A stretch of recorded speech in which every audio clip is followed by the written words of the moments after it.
Yes, All right, beautiful. all right, we Okay. can start. Okay. Hey, good afternoon, everybody. My name is Mikola Hitzkevyan. I'm the Washington, D.C. Director of the Center for U.S.-Ukrainian Relations.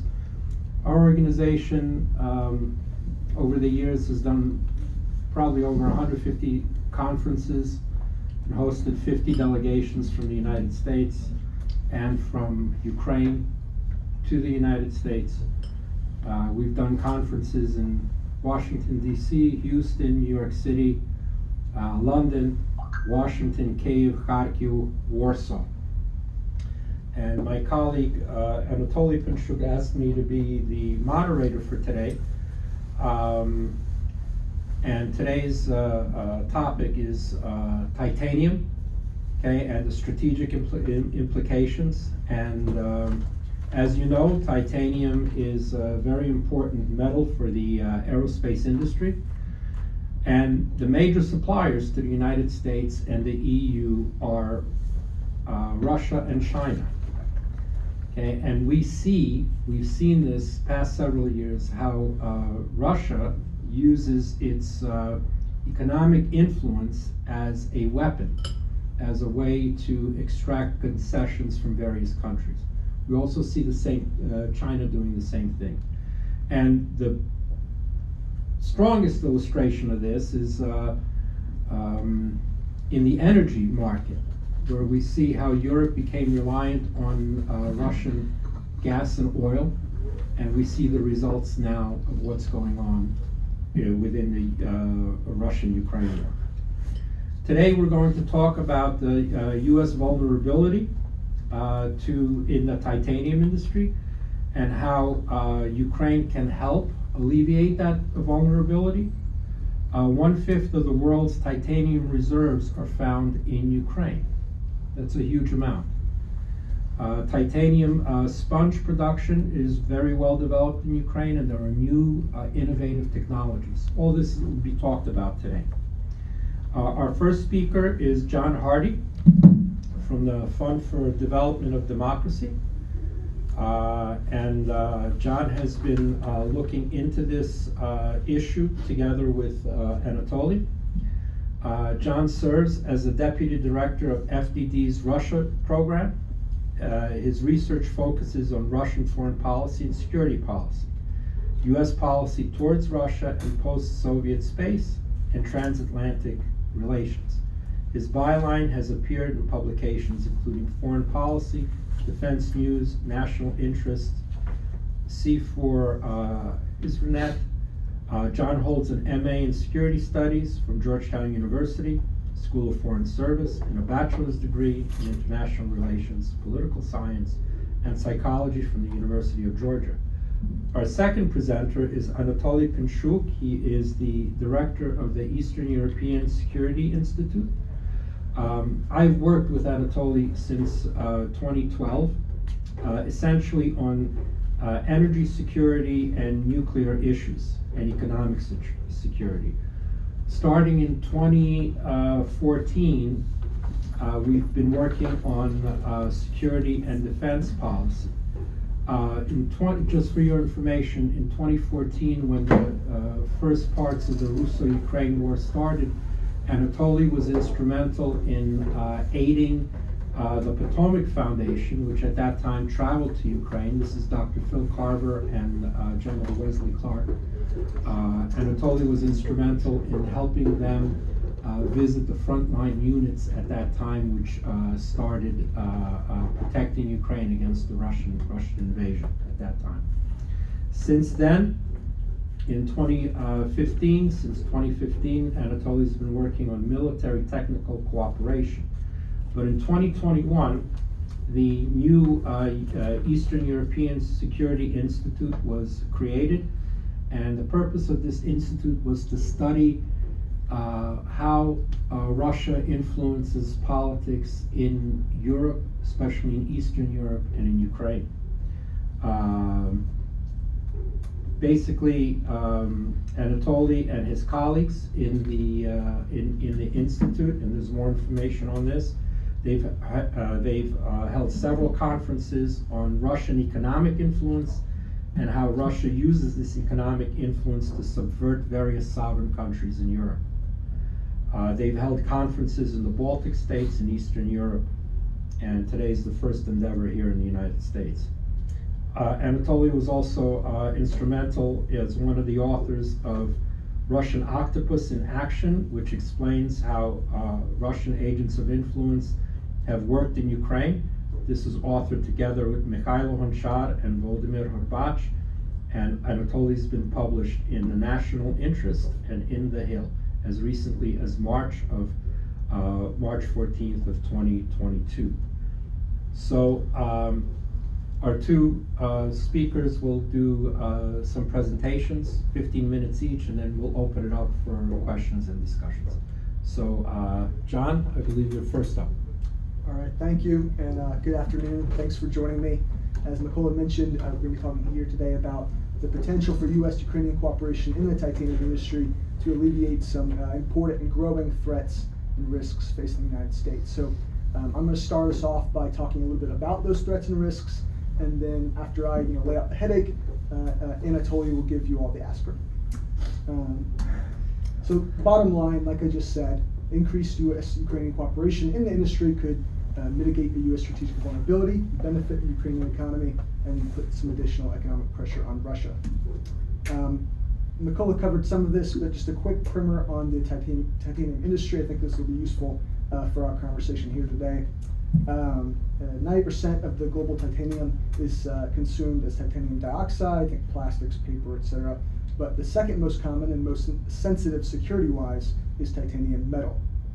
It's prized for its strength, lightweight, and resistance to corrosion. It's a vital input in countless defense, aerospace, medical applications. Really, the list goes on.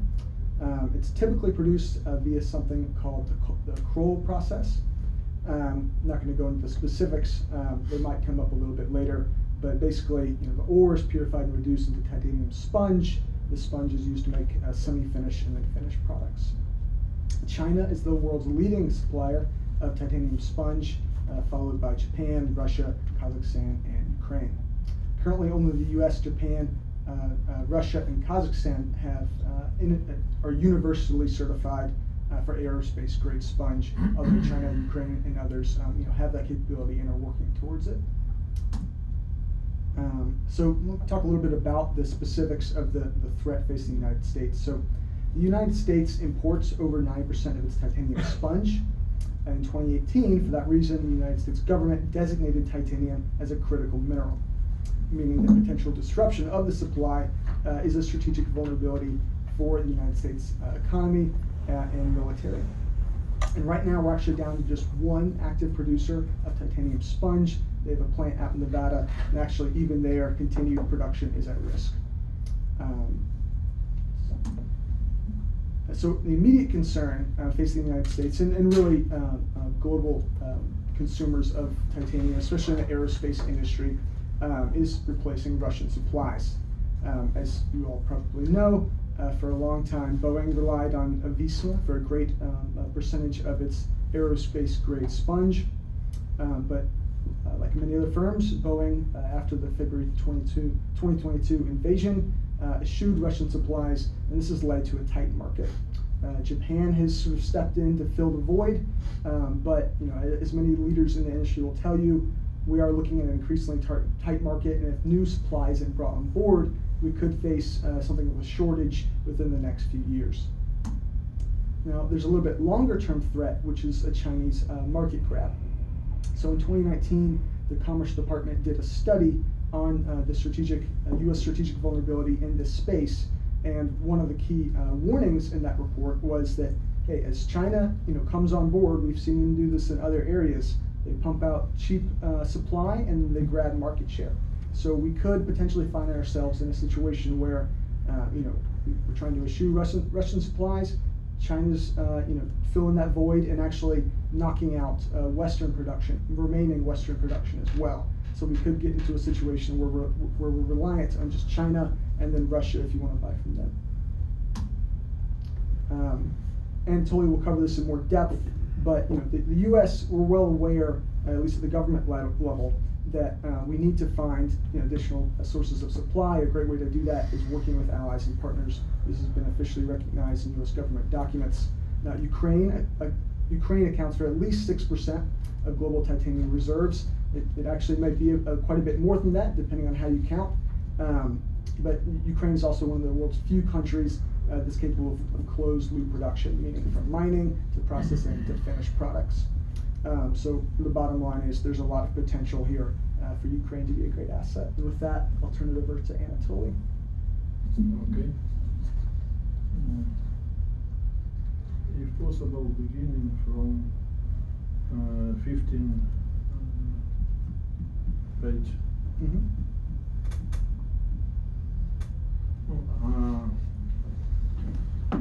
As told Mr. Hardie, United States needed more titanium, exactly more titanium sponge. Effective use the available resources and opportunities will decrease market share of China and Russia. It increase our share. You can on slide this situation. Now we have development of new technologies. New technology of titanium production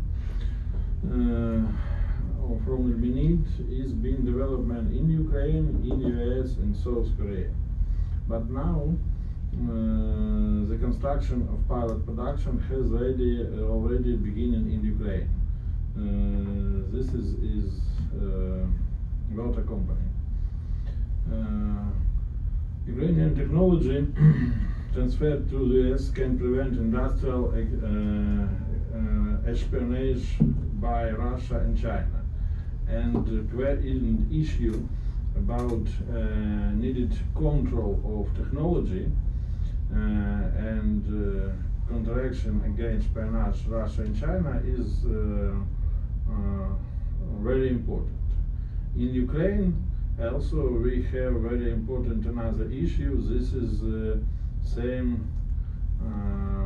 influence of Russia agency, but I told about this later.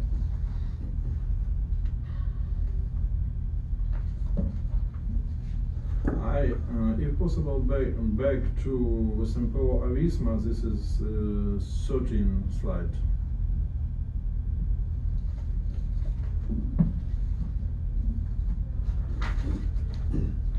The simple Avisma is one of largest titanium produced in the world and the only one in Russia. The corporation actually producing about 40,000 tons of metallic titanium. 70% of delivery are made abroad, including in the US market.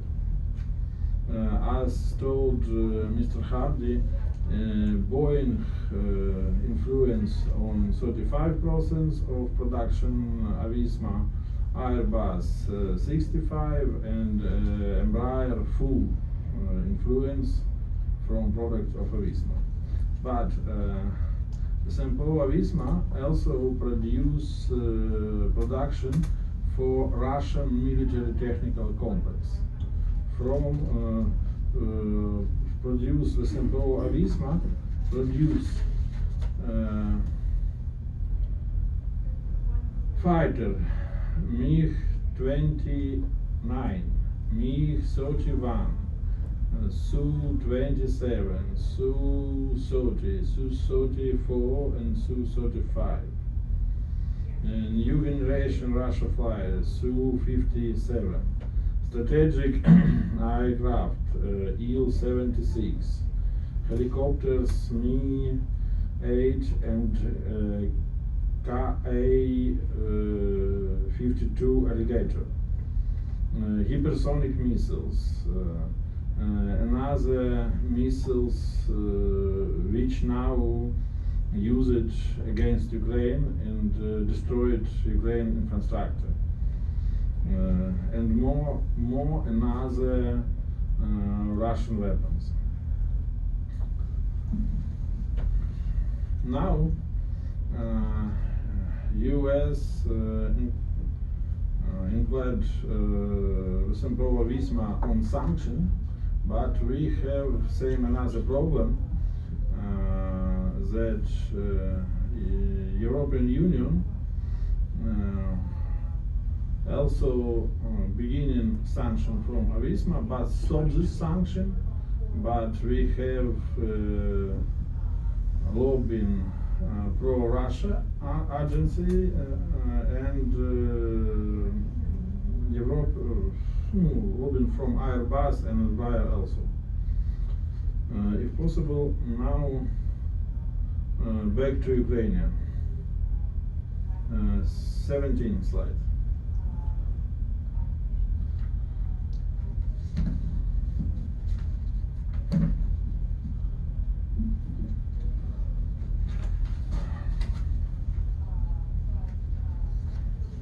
Titanium in Ukraine with different levels or details has been explored in 26 deposits of titanium area, and another 48 deposits are out of balance, and the reserves and resources of titanium in them have been estimated only primarily.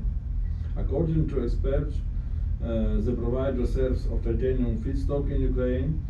At the current production volume will meet the need for near 200 years, and explored reserve near 400 years. The annual production of titanium concentrate in Ukraine about 700,000 tons. About 80% of this is export.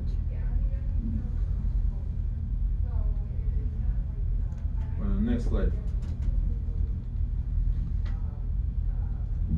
The main produce of titanium containing ore and concentrate are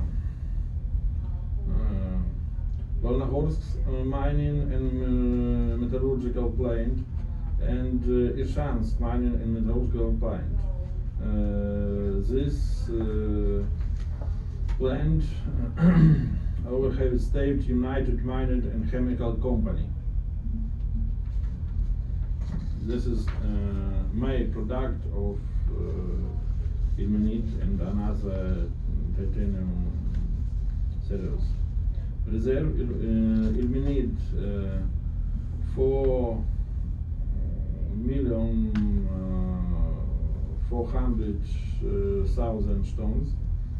Rutile near 300,000 tons, and zircon near 140,000 tons. Mining is near 350,000 tons of titanium hours per year. Second, Group DF, this is Firtash company. Valky ilmenite, Междуреченский MPP, Matronivsky MPP, planet capacity of ilmenite about 120,000 tons, zircony concentrate near 14,000 tons, and rutile concentrate near 20,000 tons. The very oppression of Matronivsky GOG deserves separate investigation, but this is very important issue and very specific issue. There is the Malyshev deposit, the license which is owned by the Volnogorsk MPP, which part of United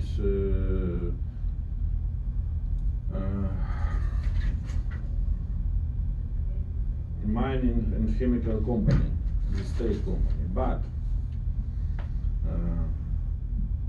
Matronivska Square, which is most promising, and separate license from this area was issued to company of Mr. Firtash, which was president of Ukraine, Mr. Yanukovych.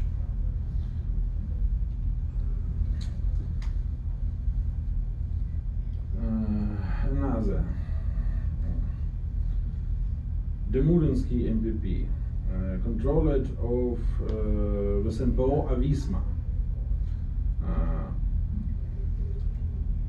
The founder of Demulinsky MPP LC, this is keeper offshore company Limpeza Limited. The ultimate beneficiary of Demulinsky MPP is Mr. Shelkov. This is deputy chairman of the board of director of Avisma, and full control of this MPP have Avisma. Continue. LLC Velta. LLC Velta is only private company that have built mining and processing complex from extract uranium years in Ukraine, intermediate and controlled by Ukrainian businessman Andrei Brodsky. Mining 220 tons of license per year. War drive delivery primarily to USA chemicals. Velta has, as we told, innovation technology of direct processing of feedstock into titanium using chemical method, not crawl method, which in three half times cheaper and much more effectively friendly the classic crawl method.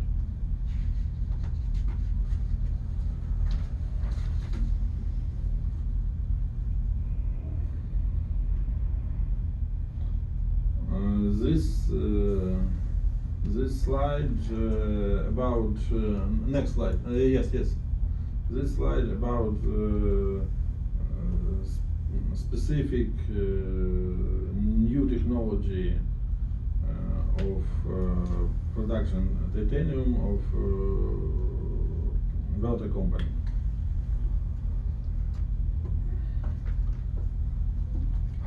Ukrainian titanium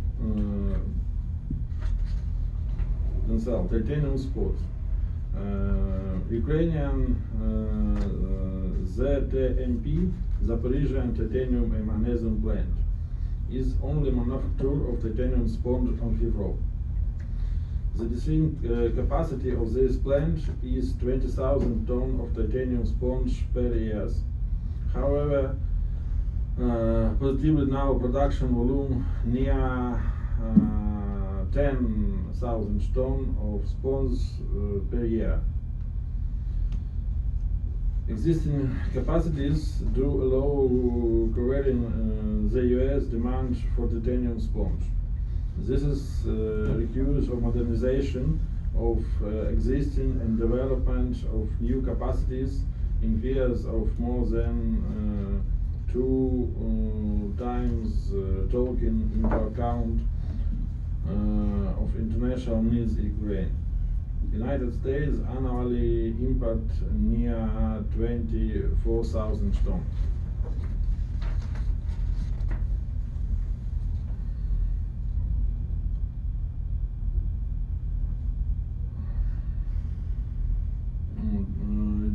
Ukrainian titanium potential. The current Ukrainian capacity is not cover US need.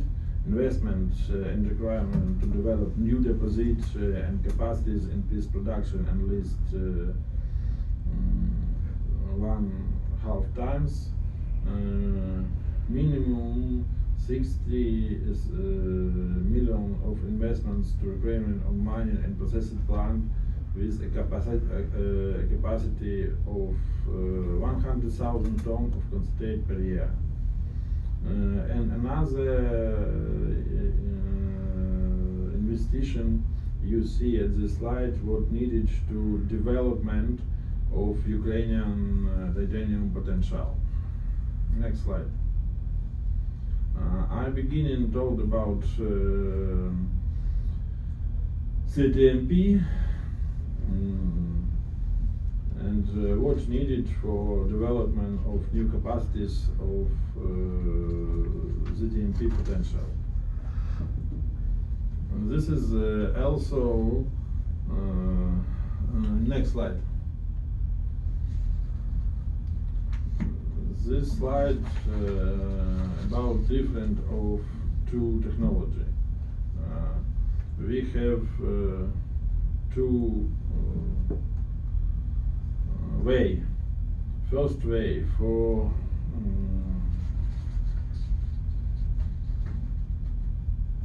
aerospace company which needed excuse me, I need help.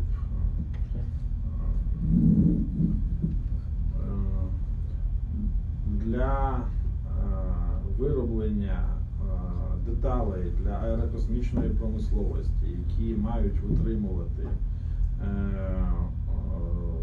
дуже потужні навантаження за високих температур,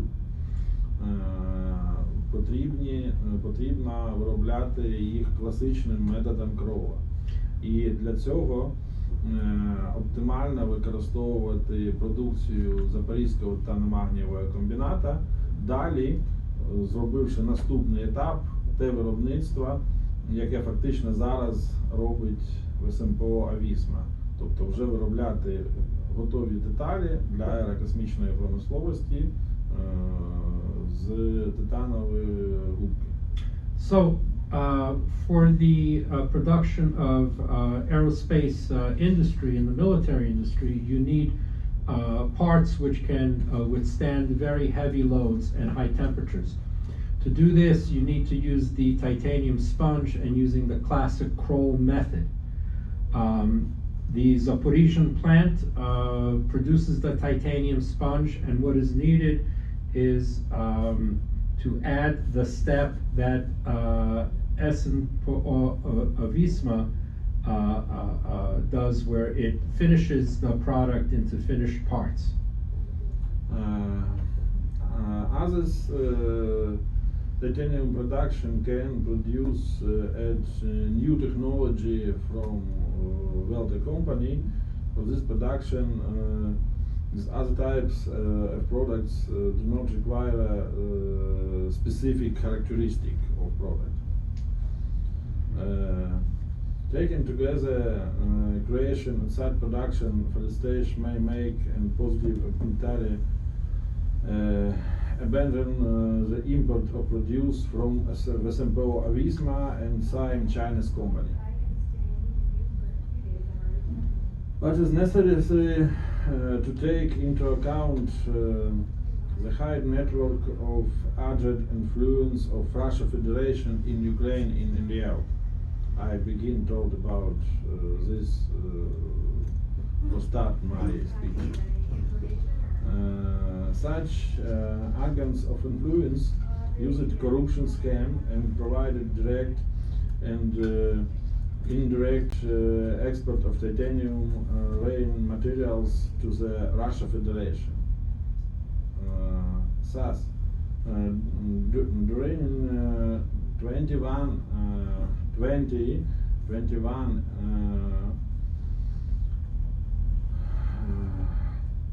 and also 22 years, the state company, United Mining of Chemical Company, sold for export titanium containing materials of other production in the amount near 1 million 700,000 tons,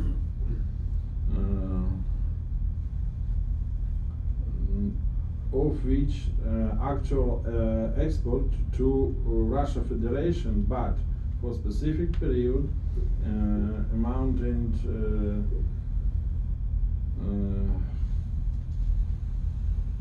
52,000 tons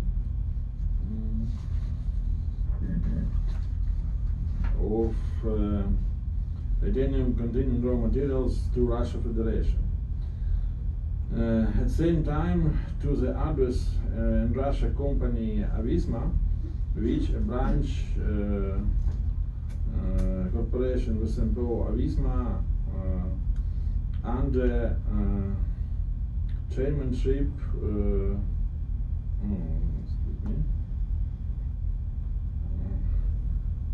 for these schemes, Russia used the Czech company Belanto Trade. This company import titanium component from Ukrainian company, but after that, this company buy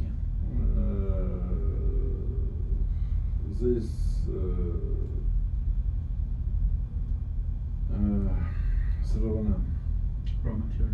raw materials to resemble Avisma and his daughter companies.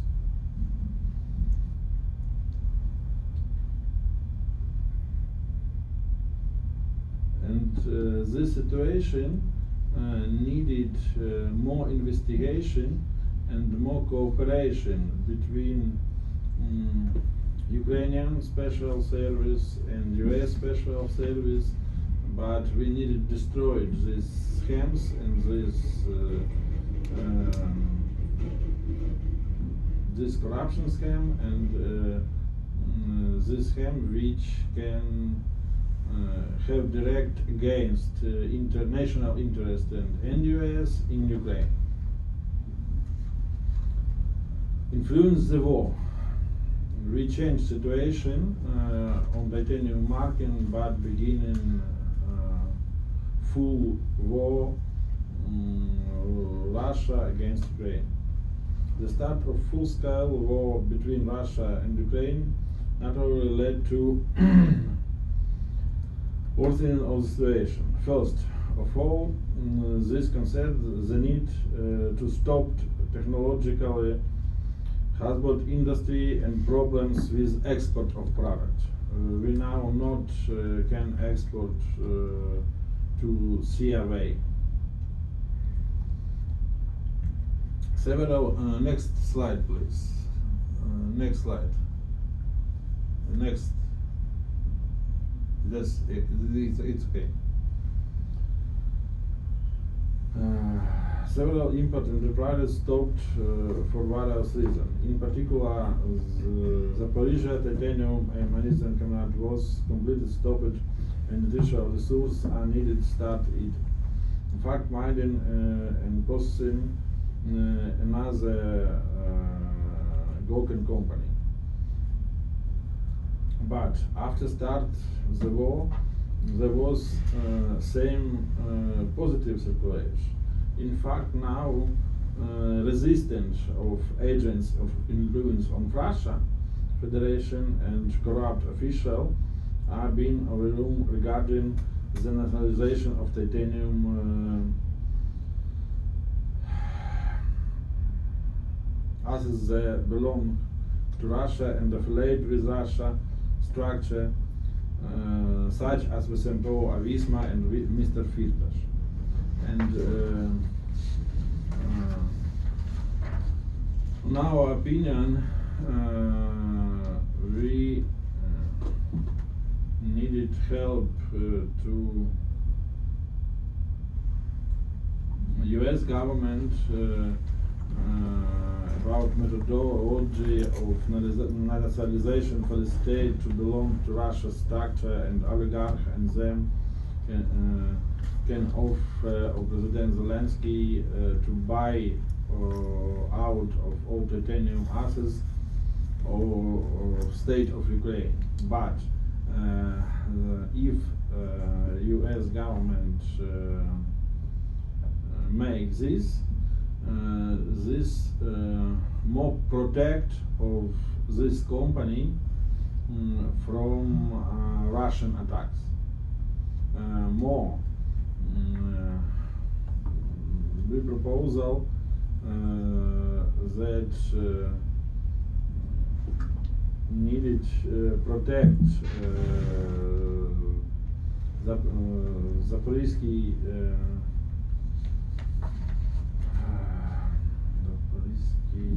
titanium and magnesium combined from Russian attacks, but this company can produce titanium sponge. Only we have not risk destroyed this company, but we have risk ecology catastrophe. This is a very important issue.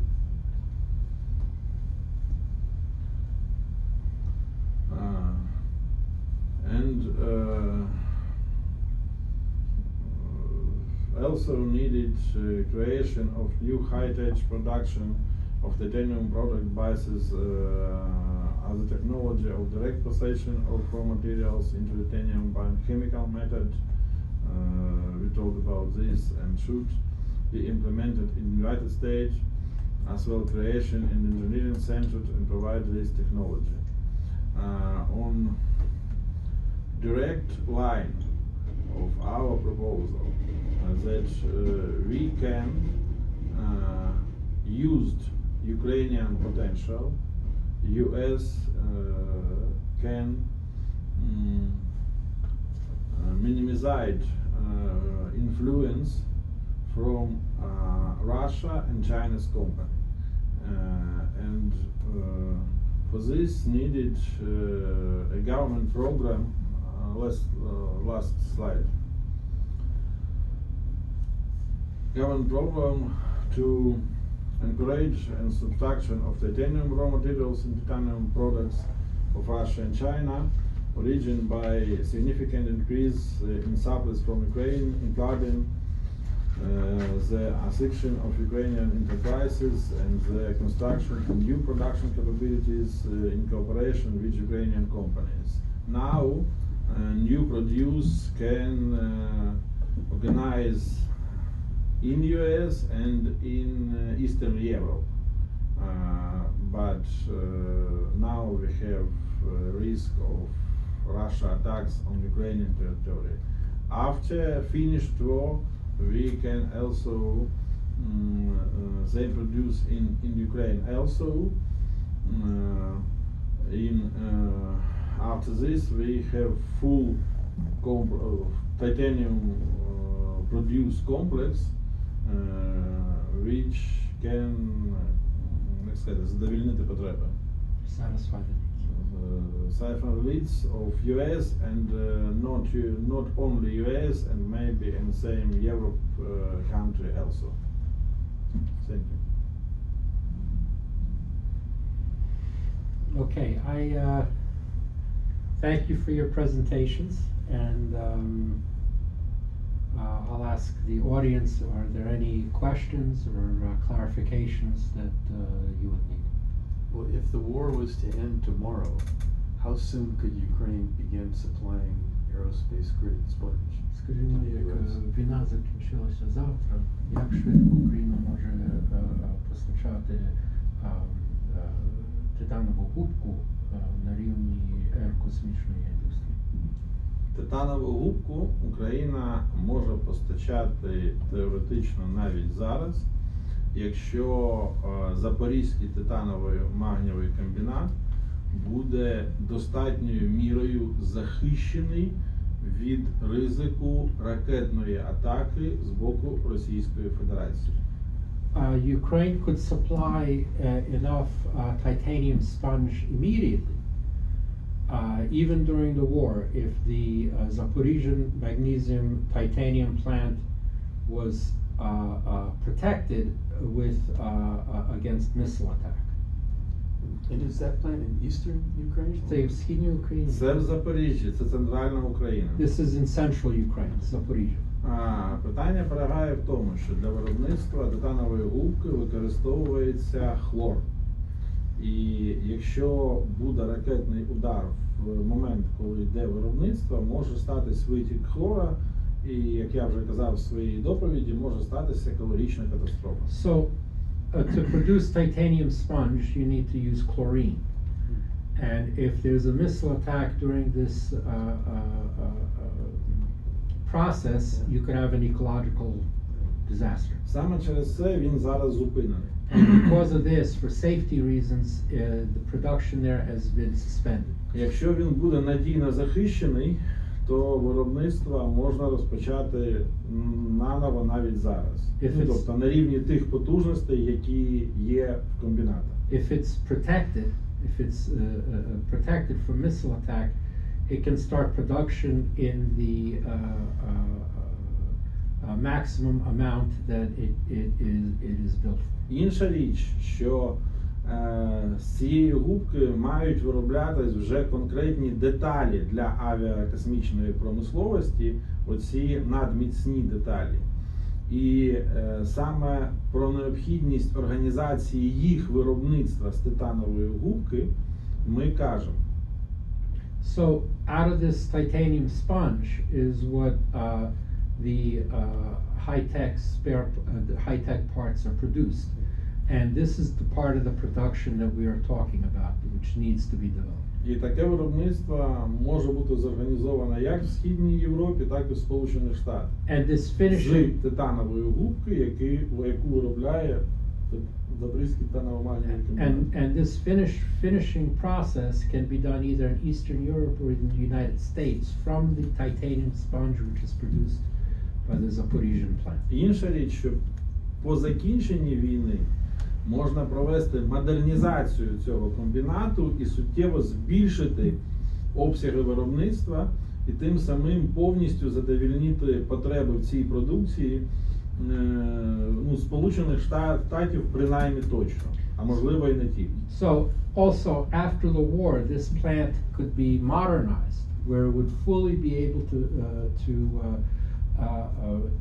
production would be increased with modernization, and it would be able to fully satisfy the needs of the United States or even other buyers.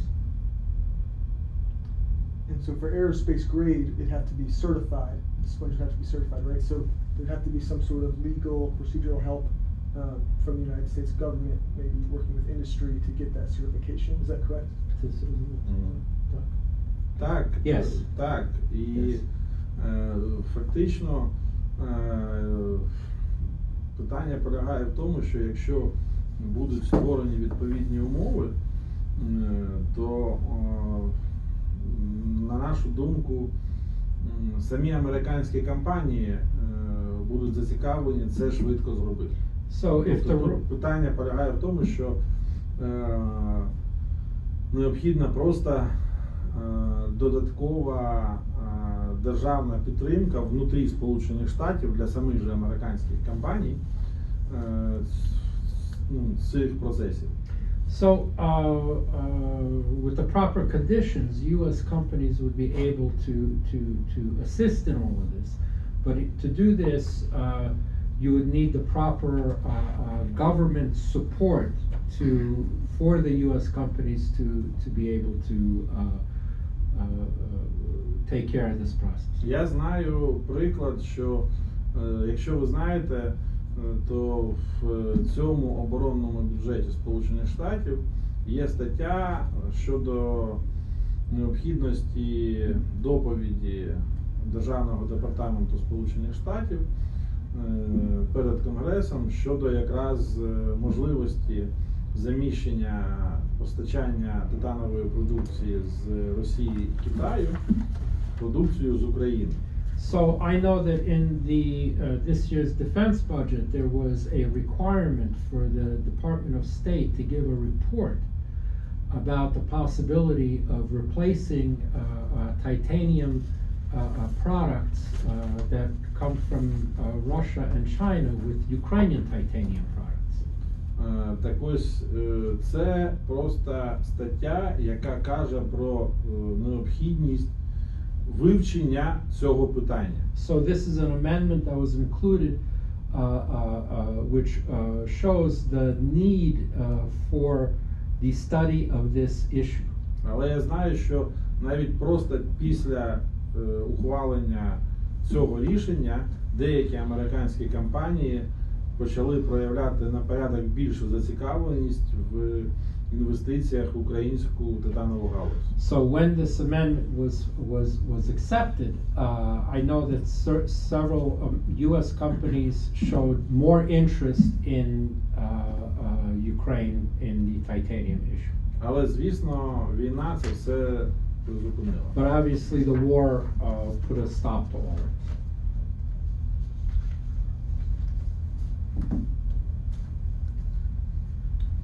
Kind of a basic question. You mentioned that there is a different quality of titanium sponge for aerospace and different manufacturers in Ukraine. Did I understand correctly that the quality of the sponge is different, or it's whatever happens after the sponge gets to manufacturer when the quality differs for aerospace and other medical and Yes.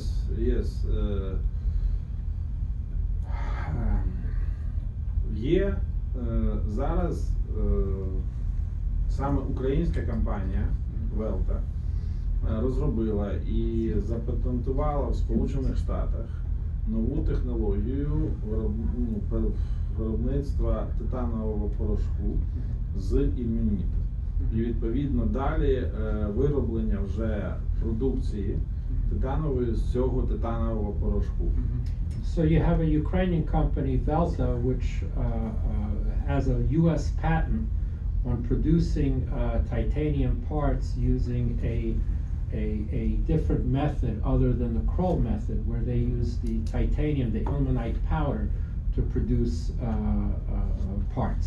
За своїми характеристиками, вироби, які виробляються цим методом, мають майже всі ті ж самі характеристики, що і класичні титанові вироби. So by its characteristics, all the parts produced by this method almost hit all the characteristics of classical production from В тому titanium числі sponge, характеристики щодо прочності. including the characteristics of porousness. Єдине специфічна відмінність це якщо необхідно витримувати не лише потужний тиск, але і за високих температур. The only Тобто саме от за високих температур продукція, яка виробляється новим методом, вона може не все витримувати. The only specific difference is that parts produced by this method can withstand high pressure, but if you add high temperature to the high pressure, then there's a problem. Тобто, умовно кажучи, там титановий корпус там для танка чи там для бронежилету можна зробити і за технологією Велти. А от якусь деталь, яка в якомусь літаку за високої температури має витримувати специфічно, потрібно робити класичним методом. So for example, if you need to put armor on a tank, or if you're going to produce a bulletproof plate for a bulletproof vest, you could easily use the Velta method. Тому But if you're using if you need a part that's going to be in an airplane which needs high temperature, then you have to use the classic Kroll method for that part. Тому саме і поєднання цих двох шляхів є оптимальним. Тобто все, що не потребує витримування навантажень за високих температур може вироблятись за новою технологією, тому що вона суттєво дешевша і енергоефективніша.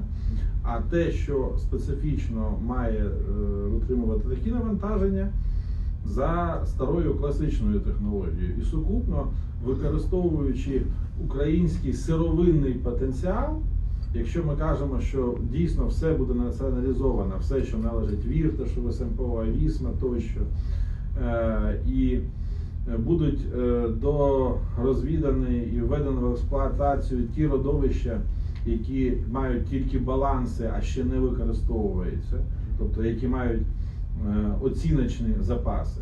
Якщо все це буде розроблено і буде модернізований Запорізький титаново-магнієвий комбінат, а також будуть збудовані декілька нових виробництв за новою технологією, це все зможе повністю забезпечити потреби Сполучених Штатів і частково європейських країн в цій продукції. І тоді не буде потреби продукції з Росії та Китаю, тим більше, що насправді в СМПО, Авісма і Росія не мають своєї власної сировини. Вони фактично були під українську сировину. Навіть специфічно деякі обробки в СМПО Авісма має суто під український титан, а не під інший. Вони зараз стикаються з проблемами, коли почали завозити з інших країн титанову сировину, там з В'єтнаму, наприклад, з тим, щоб їх коректно обробляти. So, if you take both methods, the new method, the Velta method, and if you take the old classical method, you'll be able to produce all the parts needed. Okay, and this can be done all using Ukrainian raw material. If all the fields that are not used are starting to be exploited, if you have modernization of the plants with new production. And this can satisfy all the needs of the United States and replace the reliance on China and Russia. Now, it's very important to note here that Russian production was created using Ukrainian raw material. And right now, because Ukraine is not supplying this raw material, Russia is having difficulty in producing these parts because the methodology was specifically for Ukrainian raw material. So that right now they're having difficulty, they're importing raw material from Vietnam, and they're having difficulty in producing the parts that they produced with the Ukrainian material. Я хочу ще зробити один наголос, про який я казав в доповіді, але недостатньо детально. Це оцей російський вплив. Він є всюди. В Україні він достатньо високий, лише початок війни його знизив реально. Тобто фактично ми маємо те, що я казав, єдиний позитив від початку війни – це суттєве зниження російського впливу внутрі України. So I want to add here, we need to also talk about Russian influence. There's a huge Russian influence on this. There was a huge Russian influence on the Ukrainian market, but that has decreased with the beginning of the war, and this is a very positive thing for this industry. Тому що я маю багато прикладів, коли Рада національної безпеки України почала впроваджувати санкції, це ще було рік тому, як там зникали з рішень певні об'єкти і так далі, і так далі. І за цим стояли конкретні люди, які це лобіювали, намагались зупиняти це і так далі. Це перше. I could give you an example. A year ago, before the war, there were certain degrees by the National Security and Defense Council, which were there to decrease the influence of Russia on this industry, but because of Russian influence and lobbying within Ukraine, these various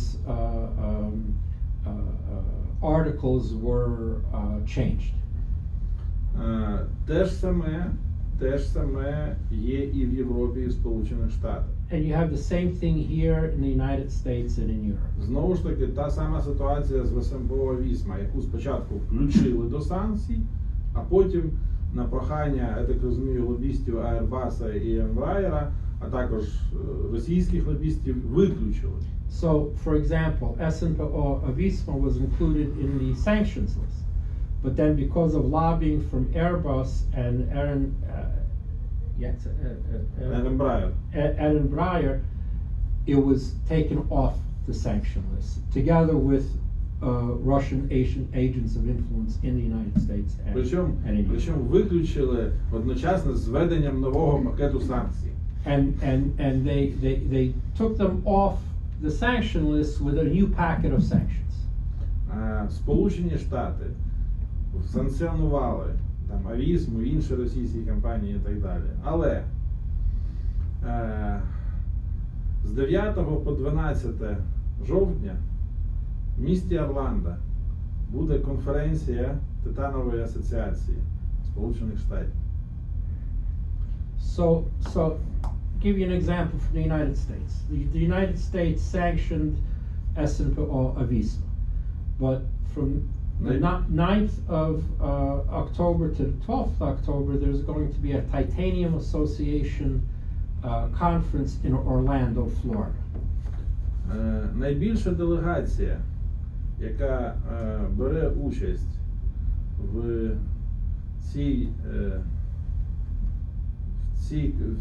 цій конференції, це делегація в СМПО Авісма. От я зараз хочу знайти точну назву цієї компанії. Одну хвилину. So the largest delegation at this conference is going to be a СМПО company Avisma Tirus. which is called a U.S. company, which is called or Avisma Tirus. Вони там подібні назви мають. Частина компанії зареєстрована в Сполучених Штатах, частина компанії зареєстрована в Британії. So this company is registered, part of this company is registered in the United States and another part is registered in Great Britain. But it has the same name as the Russian. Да, я переконаний, що ці компанії, на відміну від цих кипрських офшорів, вони, скоріш за все, є афільованими, тобто не прямими дочками. Але всім зрозуміло, що це СМПО Авісма. Я думаю, що довести їх приналежність до російського СМПО Авісма великої роботи відповідним службам не завдасть. Але вони не санкціоновані, вони беруть участь в потужному форумі Сполучених Штатів. So, as opposed to, let's say, some sort of Cyprus offshore company, these companies are somehow affiliated. And I'm sure that it probably wouldn't take too much research to prove their affiliation to the Russian companies which are sanctioned. But these companies are not sanctioned, and they're taking an active part in this conference. Тому я просто підкреслюю, що спільна робота урядових установ, спеціальних служб, аналітичних центрів щодо виявлення різних схем, каналів і так далі російського впливу і виявлення, проведення розслідувань різних схем, як зараз намагаються обійти санкції, як я згадував в доповіді, обходили обмеження, які встановлював український уряд щодо неможливості експорту до Росії тощо. Має бути системна робота на виявлення всього цього, руйнації і ефективного провадження санкцій проти Росії. А також те ж саме стосується трохи іншого напрямку щодо Китаю, коли йдеться про технологічний шпіонаж. So, there needs to be joint action between government institutions, NGOs and think tanks, which can uncover these Russian schemes which go around the sanctions. And I gave the example of how the Russians were using various schemes to get around the sanctions which were in Ukraine. They're doing this in other countries, and only systemic work could uncover this. and keep Russia's feet to the fire with regard to these sanctions. And also the same thing could be done with regard to China and their industrial espionage activities. Anatoly, you might want to mention Delta, if I remember correctly, is looking to open an R&D center in the United States that would allow it to, it hopes, to adapt its technology to make aerospace grade or titanium products. Is that right? Yes.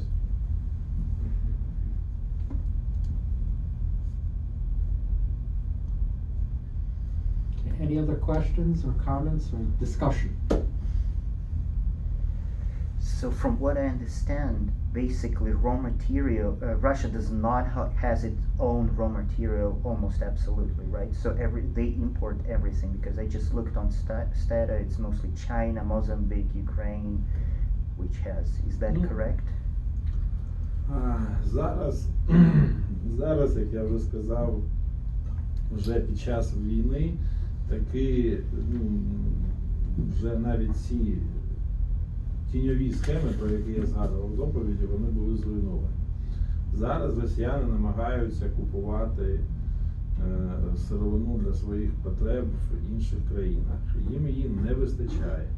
Тому вони продовжують різні намагання різними шляхами дістати сировину з України. Я дуже сподіваюся, що після відповідних кадрових змін, які відбулись в керівництві українських спецслужб, їм це не вдасться. So right now, especially after the war, Russia continues to use various shadow schemes to buy raw material. And they're buying it from other countries. But that's not enough for them. And they're still attempting to use these various shadow schemes to buy Ukrainian raw material. But I believe with the recent changes in the Ukrainian special services, this is going to be completely cut off. And one more question. So basically, Ukraine does not produce any titanium as of now, right? Це питання, що зараз Україна не виробляє титан? Зараз Україна не виробляє титанову губку. Але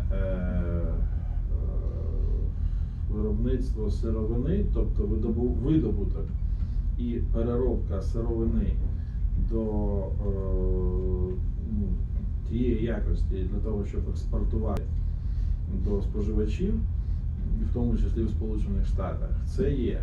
Тобто зараз відновила свою діяльність об'єднана горно-хімічна компанія, здійснює видобуток компанія Велта, є там ще деякі дрібні компанії, які теж роблять видобуток. Да, зараз зупинена діяльність деяких компаній, які належать Фірташу, саме через ті процеси, які почали щодо націоналізації. Я просто дуже сподіваюся, що ця націоналізація таки відбудеться повноцінно, і тоді вони вже з державним менеджментом відновлять свою роботу. So right now, Ukraine is not producing titanium sponge, but it is mining titanium, and it's processing this titanium up to the point where it could be exported to various users. The United Mining Company has increased its mining. Also, Velta has increased its mining. The companies that belong to Firtash have stopped their activity due to these companies being in the process of nationalization. Once this nationalization is completed, these companies should start production under state management.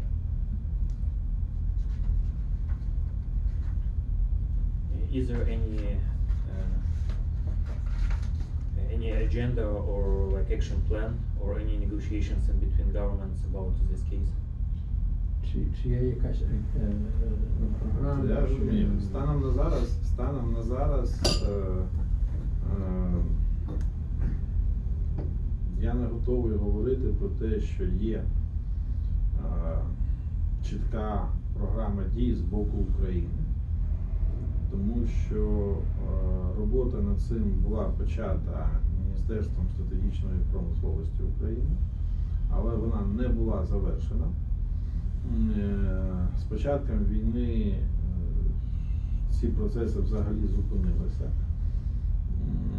І чіткої програми розвитку титанової галузі в Україні, на жаль, затвердженої немає. Є проекти, є пропозиції, які були нароблені. З них може бути зроблена добра програма, тобто і відповідні напрацювання Міністерства стратегічної промисловості є, але завершеного документу і відповідних пропозицій від українського уряду до американського уряду станом на зараз немає. Враховуючи це і враховуючи той факт, що всі ресурси України зараз все ж таки зосереджені не на власному розвитку, а на війні, і всі ресурси зосереджені на тому, що потрібно зараз для війни, то тому і адресатом цієї доповіді є не український уряд, а американський, тому що він має більше можливостей для стимулювання цих процесів навіть зараз, в період війни, на відміну від українського. So, right now, I can't say that there's a clear program from the Ukrainian side. The Ministry of Strategic Industry was developing a program, but all of this stopped with the beginning of the war. So there's no clear development plan.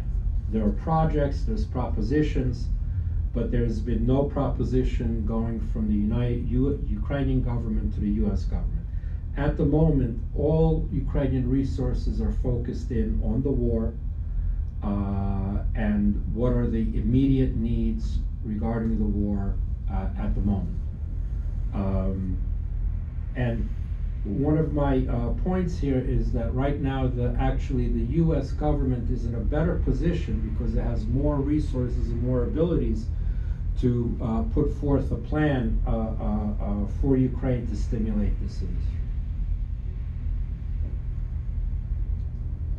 However, I don't think it's getting a ton of attention from our side either. Just, as Anatoly mentioned, there was a report submitted to Congress this year based on an NDA requirement, basically looking at potential in this area. And the report has not been made public. From what I've heard, it was just it was underwhelming, to put it nicely. It looked like the State Department had put very minimal effort into it. Again, that's just based on what I've heard.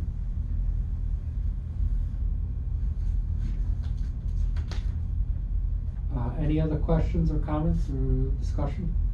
Can I just clarify, maybe I missed this part, but is there any export from Russia that is still going to United States, or maybe United States import it from some middle countries, but it is still Russian raw material?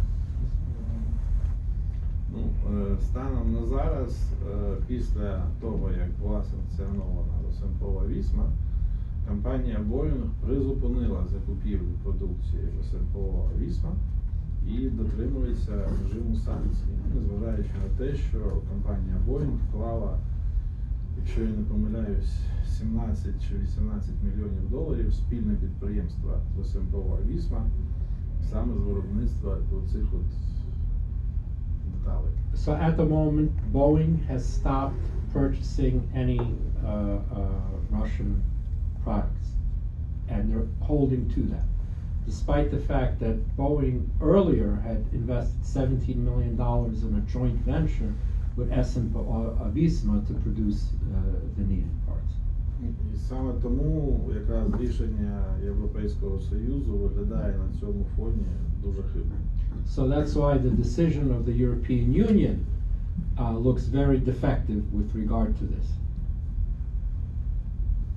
And I should note, Airbus, they say they are going to cut off Russian products, Russian supplies, but they have yet to do so. So if they do, though, as welcome as that would be, it will make the market that much tighter hence more need for additional supply from Ukraine and others. I saw the price of sponge titanium was up to $15 and it's down to $11 now. So the price is moving opposite the actual amount that's required, I suppose, because of what you're talking about being a tight market. Да, що ж, здатно. Окей, тоді все нормально.